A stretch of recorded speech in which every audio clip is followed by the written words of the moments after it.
Monetary policy का नाम news में सुनते हैं, या अगर मॉनेटरी पॉलिसी का नाम नहीं सुनते हैं तो बार बार एक टर्म बड़ी सुनने को मिलती है, सीआरआर, सेंट्रल बैंक ने ये रिवाइज करी। एक्चुअली ये मॉनेटरी पॉलिसी और फिस्कल पॉलिसी, ये दो टूल्स हैं डिमांड को मैनेज करने के लिए मार्केट के अंदर। जो फिस्कल पॉलिसी है, वो फिस्कल का मतलब खजाना होता है।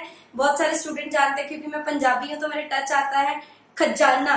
तो हाँ, वो गवर्नमेंट का खजाना होता है, तो ऑब्वियसली वो गवर्नमेंट यूज करेगी। बट दो मेन अथॉरिटी होती हैं पूरी कंट्री के अंदर। एक तो गवर्नमेंट जो ये फिस्कल डिसीजंस ले सकती है, मॉनेटरी डिसीजन ले सकती है, और दूसरा होता है उसी कंट्री का सेंट्रल बैंक। तो हमारे पास हमारा सेंट्रल बैंक है आरबीआई। तो वर्ल्ड में कहीं पे भी जो सेंट्रल बैंक होता है, वो जिस टूल से कंट्री को मैनेज, कंट्री की लिक्विडिटी को मैनेज करने की कोशिश करता है, वो टूल होता है मॉनेटरी पॉलिसी।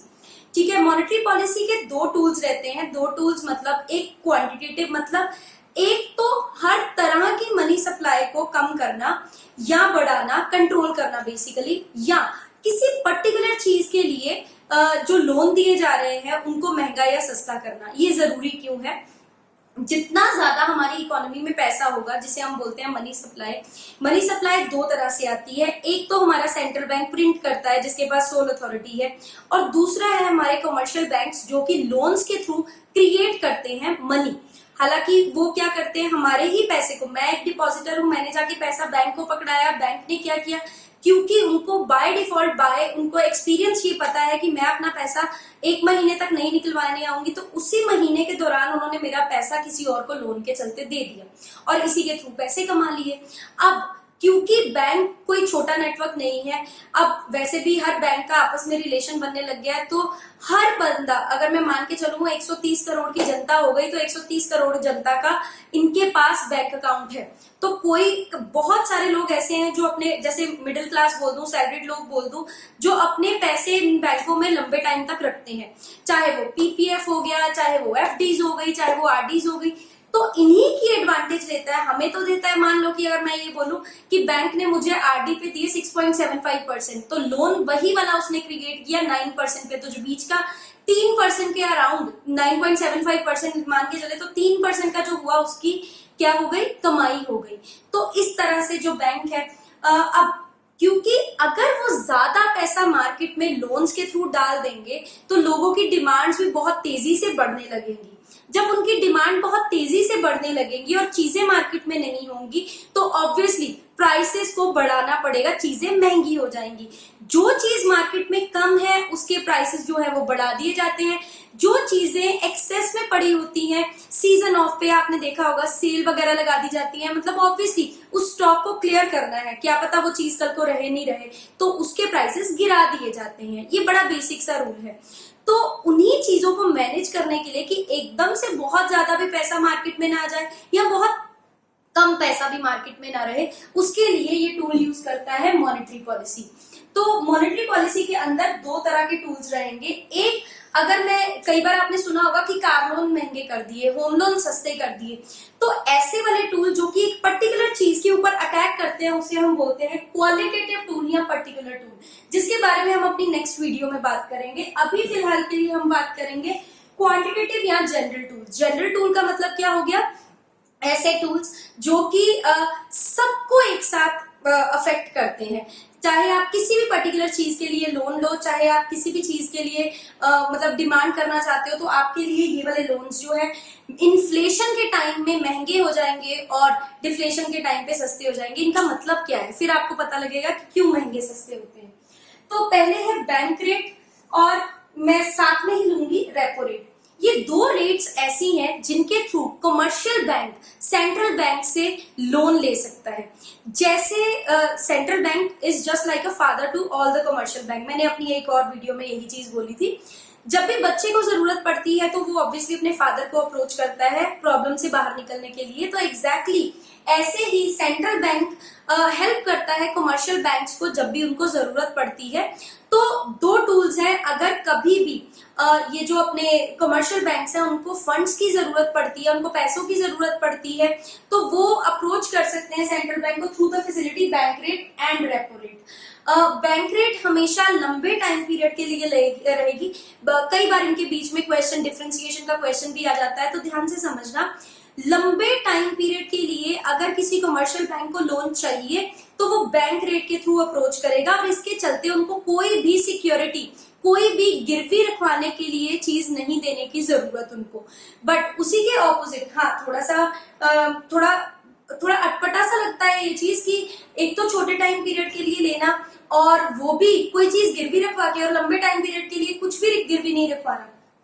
तो रेपो रेट क्या है? कब छोटे टाइम पीरियड के लिए आपको अपनी सिक्योरिटीज गिरवी रखवानी पड़ेंगी और वो रेट आपको लोन मिल जाएगा। अब जरा सोचो, अगर सेंट्रल बैंक चाहता है कि इन लोगों को ये लोग मार्केट के अंदर लोन ज्यादा क्रिएट ना करें, क्योंकि इस टाइम इन्फ्लेशन का टाइम पीरियड चल रहा है, तो ऑब्वियसली ये अपनी तरफ से दिए जाने वाले लोन महंगे कर देगा। जब खुद मैं एक कमर्शियल बैंक हूं, मुझे लोन महंगे मिलेंगे तो ऑब्वियसली मैं आगे महंगे कर दूंगा। जिसे चाहिए वो आएगा लोन लेने, जिसे नहीं चाहिए वो नहीं आएगा। ओके, तो ये हुआ बैंक रेट, रेपो रेट। उसके बाद हुआ रिवर्स रेपो रेट। अब रेपो रेट में कौन गया था? कमर्शियल बैंक गए थे सेंट्रल बैंक के पास लोन मांगने के लिए। अब रिवर्स रेपो रेट के चलते क्या होता है कि अगर कमर्शियल बैंक्स के पास एक्सेस में पैसा बच जाता है, कोई लोन लेने नहीं आया, तो लिक्विडिटी बढ़ रही है, तो ये अपने लोगों की सैलरीज कैसे निकालेंगे? तो ये क्या कर सकते हैं, अपने एक्सेस फंड्स को लेके आरबीआई के अंदर पार्क कर सकते हैं। जैसे आप अपनी गाड़ी पार्क करते हो कहीं पे, वैसे ही ये अपने एक्सेस फंड्स को लेके सेंट्रल बैंक के पास जाके पार्क कर सकते हैं। जब वो उसको पार्क करेंगे, यहाँ पे रेपो रेट में क्या था? ये रहा हमारा सेंट्रल बैंक और ये रहा हमारा कमर्शियल बैंक। ये कमर्शियल बैंक सेंट्रल बैंक के पास जाता है और लोन लेता है, तो इसको सेंट्रल बैंक जो रेट चार्ज करता है वो ही रेपो रेट। और रिवर्स रेपो रेट में क्या हुआ? रिवर्स रेपो रेट में सेंट्रल बैंक कमर्शियल बैंक से फंड्स ले लेता है कि तेरे पास एक्स्ट्रा पड़े हुए, चल तू मुझे दे दे, तेरे को एक रेट मिलेगा। अब क्योंकि सेंट्रल बैंक तो एक इनकी हेल्प ही कर रहा है, तो इसीलिए reverse repo rate is less than repo rate. ठीक है, यहाँ पे इनको जरूरत थी, कमर्शियल बैंक को जरूरत थी, तो जिसकी जरूरत उसका पैसा ज्यादा लगेगा, तो repo rate will be greater than reverse repo rate. आगे चलते हैं, सीआरआर और एसएलआर दोनों को एक साथ उठाते हैं।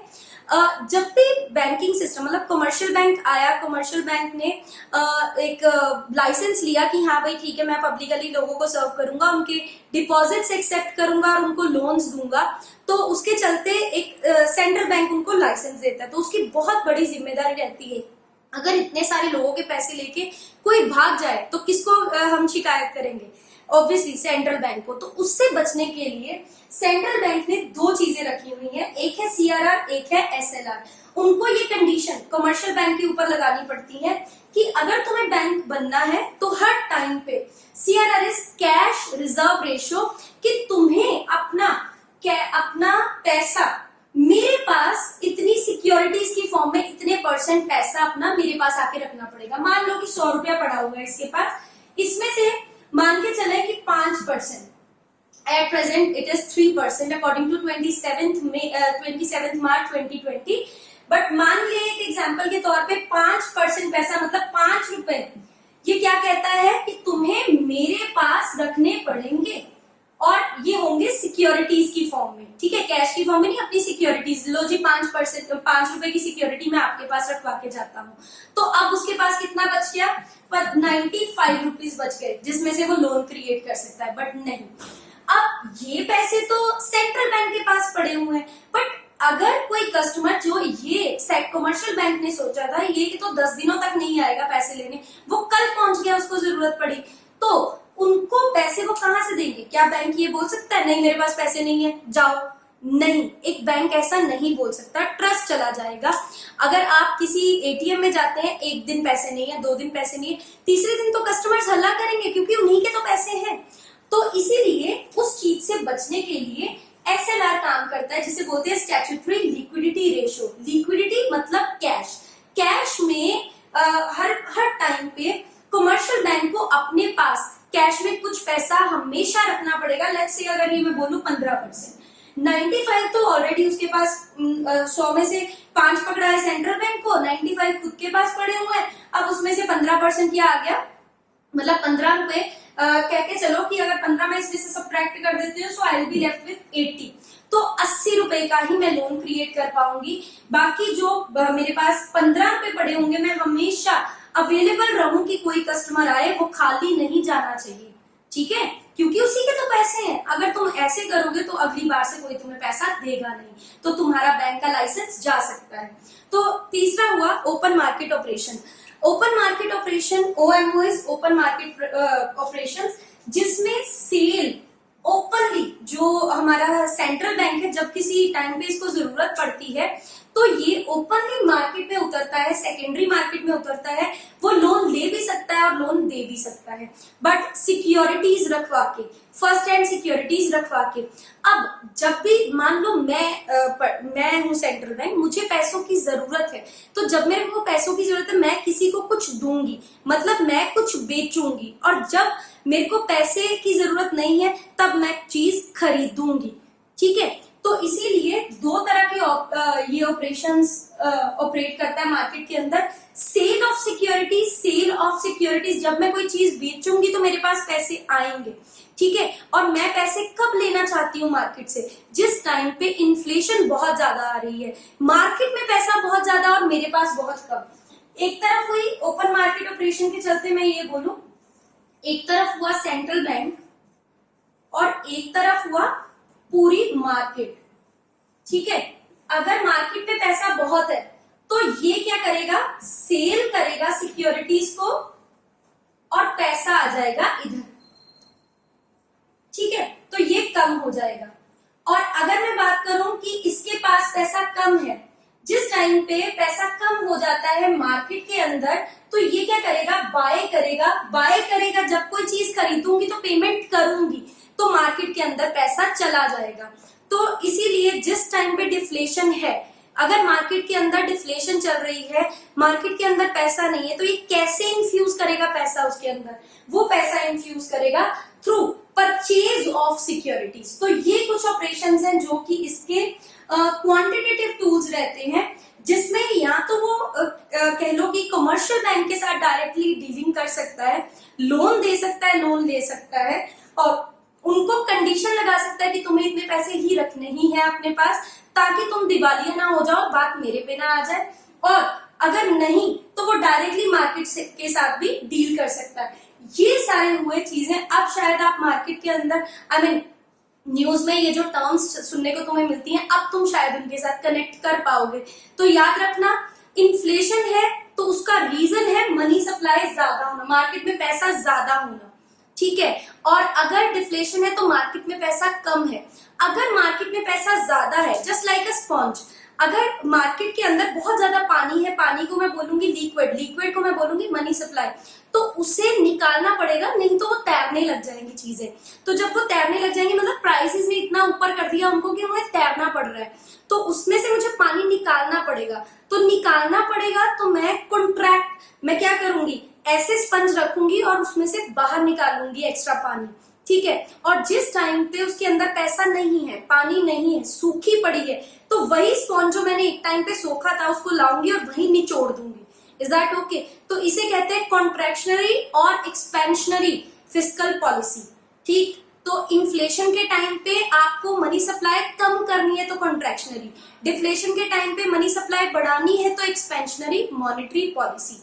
तो नेक्स्ट पॉलिसी हमारी रहेगी, नेक्स्ट जो वीडियो रहेगी दैट विल बी क्वालिटेटिव और पर्टिकुलर टूल्स, ठीक है।